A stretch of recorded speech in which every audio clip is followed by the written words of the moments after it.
وقت كان أنا أمي ما أنا قصة معك كوكي بالك أنا ربعي نسيه هو إن لقى عوالي مرتاحة شو لا باي عوالي اللي هو نقصد إن السكاف جار تمام هذا كوتا لا يا هذا كوتا لا يكون والي ها دكتور حكاية جديد دكتور كده هذا كوتا لا يا حدا يا هذا كوتا لا على كم براك ما كده بس كده ترى برانك له عاوي كعبسو درسوا حق صفيرنا حالتنا برينا غرغور صار كدونا إسكتاف بهالكم عواد كامل أما درسينا جو ما أنا يا بيا بارك الله شعب الحي بريها دنب waxa aad u soo badanay baraanki wax la dhahayo baraha bulshada marka laga hadlayo haddana wuxuu maraaba heer xitaa lamaanayaashii ay isku sameeyaan baraanki oo waxaad arkaysaa qof haweenaya oo ninkeeda baraan ku sameynayso markii dambana ayba gaartay in xitaa daawooyinka kordhiyo maaragta dareenka inay maaragta ninkeeda u qariso xitaa mid kamid ah haweenka marka baraanki iyo Soomaalida sheekh bal ka waran بسم الله الرحمن الرحيم horta waxyaabaha cusub casriga uu soo kordhiyo wanaagna way leeyihiin xumaanna way leeyihiin hadduu asli loo isticmaalo hadda waa kana muxaadaro wacyigelin ah ayaan rabnaa inaan isticmaalno oo aan dhahno yani waxaas waa idin iska daaya xagga kalena waxaan loo isticmaali karaa marka yani waxa wax aad u fool xun ah waxyaabaha sidaas oo kale haddaad tilmaamay sidoo kale in bulshada lagu dhex faafiyo qur'aan aad iyo aad ayuu yani uga digay arrintaas iyadoo waxyaabaha foosha xun in bulshada dhexdeeda ay ku faafto يعني عذاب المتيسنا يقرأ الماما إلهي والإلهي إن الذين يحبون أن تشيع الفاحشة في الذين آمنوا لهم عذاب أليم في الدنيا والآخرة يعني كوا جعل هنا فاحشة أما فول حمد كل حفاظ المرشدة عذاب أيلين الدنيا آخرة وعذاب الدنيا وعيبته يفضل هذا يخفك ليقانو برشدي ماشي متجنا كتكون معي وضدك أي فرصة صفيق دونا وليه دونا وضدك يعني سصور social media يعني ماشي فول حمد وضدك برشدي شقيمة وكلها ماشي وكذا عيسى آخرنا دبوين يا وكردايو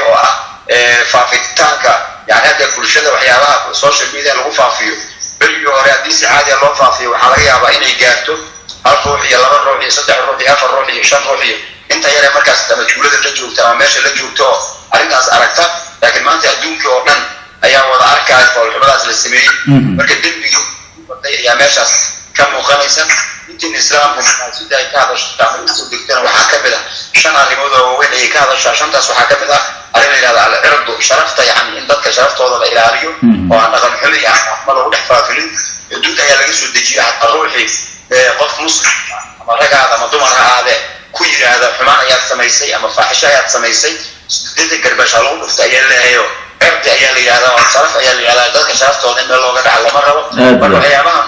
social media وكانوا dadka qaar ama laga yaabo inay xoolo ku raadinayaan ama laga yaabo inay caanimo ku raadinayaan xal kale cadaab iyo ceeb lagu mutaysanayo oo waxa uu qoolxuma ay tahay dadku inay aad jiraan maanta adduunyada jooga bari aakhiro waqti xumaata faafiya marka dibbiga ayuu isku badinaya oo kitaab asaga loo qoraayo oo furan ayaa jira adduun aakhiro dhigi doona qof walba wixii aad soo qoratay kitaabka aakhir iqra kitaabka kafa binafsika yawma alayka hasiba qofkii marka maantaas la imaado wax fool xun ودكي أو يعني هرتو دلوقتي حيبة يعني لو فضل حيبة وخسارة وكل ما لو قد يقول برجال لو واحد يجري واحد مهم لو كاني وقت الشعب الحالي مركز هذا هوينك يا طبعا محاضرين مسا إن غادي كجبدين بري دمب وبرانكيا ذم وحلنا هاي سوشيال ميديا اسمه ده هذا المنطقة أد مارت واستعمال أيام سو مركز مقاطع أستاذ إن أي معرتي وهم ذاتك سوماليات حلقان أبهيني إنه توهم وحلقة كيسا هويو المهدي بحجرته oo hadana wax xumaana sii faafinaysa dhaqankaas caruurta kaga daysan karta marka cawaaqib sideeba jiritaanka qoyska ama lamaanaha ku yeelan kartaa aad iyo aad ay saameyn ugu yeelan kartaa oo dad waxa dhici karta inay ku kala tagaan arrintaas ayada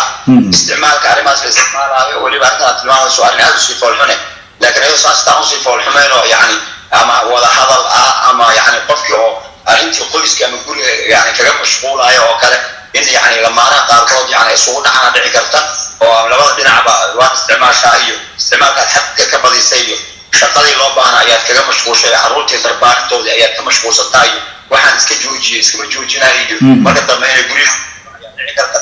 marka waa aad iyo aad u foolxun midda kale yani foolxumadan ayada saas oo kale oo qofkii asoo amaan asto gabadhii aydan asturnayn oo yani xijaabkeedii aan qabin oo kale inay soo dhigta meesha oo dadkii dhan ay wada daawadaan ama wada fiirsadaan يعني وحي إلهي وقتها قال إن العصر وبناك الصور دقائق نقول سواء دبوي والنبي صلى الله عليه وسلم حول ذلك النبي ذاك النبي ذو الله عطايا إلا تدخل لي هذا كوا يعني كفارة أو بناك الصور دقائق مجاهدين تلي هذا موجي وقواس أيها وحيدين وأسكرايا أيونا يعني استقالة أنا وضحين واسمه كده بيقول لما قافا النبي صلى الله عليه وسلم فكما وحيابه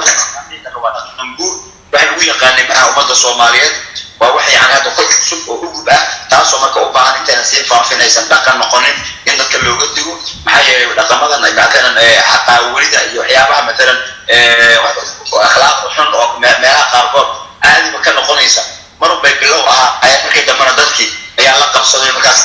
waxa uu sameysteen xaaka kale qofku wuxuu rabaa sameeyay si markay taas oo kale noogu dhicin hadda ay macna qabasho leedahay bulshada Soomaaliyeed oo lagu yaqaan bulshada xaafida oo dhaqankeeda iyo inta badan ku dhagan oo ilaashata waxa loo baahan yahay in laga wacyi geliyo gaar ahaan gabdhaha sharaf iyo qiimo ay leeyihiin waxay ku sarfayeen asturnaanta iyo xushmada iyo saasina qorshada ku jirta laakiin isbartaanka waati quraan inuu gadigo ilaahay wala tabarrajna tabarruj al-jahiliyyah sidii ku hore isu muujin jireen oo kale gabdhaha mu'minaadka ay isu muujin ay asturan xijaabkooda ha qaateen ay hadalka yani aysan hoos u dhigaysan jijibin si qofka yani oo dareen u galaayo oo damca laga yaabo ay dhici karto yani ugu noqon intaas oo dhan hadalkii ayuu ahaa oo la hadalka yani dareenka inuu yani kicinin oo yani hadalla jirjirsan oo kale aysan raga ku dhig maxaa u malayn suurad iyo muuqaal soo dhigaayo oo aad iyo aad yani qofka laga yaabo inuu ama dareenkiisu ku kaco ama yani wixii waxa yani foolxun ay noqoto qofkii sabab ugu noqdo waa dembi weyn arrintaas iyada oo dhaqankeena aan ku fiicnayn diinteena aan ku fiicnayn oo ay tahay in la iska daayo sida kale waxa lagu raadsan karaa lagu raadsado qof wax wanaagsan oo ku soo hadlo laakiin wax foolxun inuu ku soo hadlo aan qiimo lahayn waa dembi nabiga sallallahu alayhi wasallam kan yu'minu billahi wal yawmil aakhir falyaqul khayran aw liyasmut qof ilaahay aakhir rumaysan ama hadal wanaagsan dadka yiraahdo ama iska aamuso marka hadalka wanaagsan waa loo baahan yahay ficilka wanaagsan waa loo baahan yahay laakiin hadalka xun iyo ficilka xun kulligood waa xaraan wax loo goliyo ma aha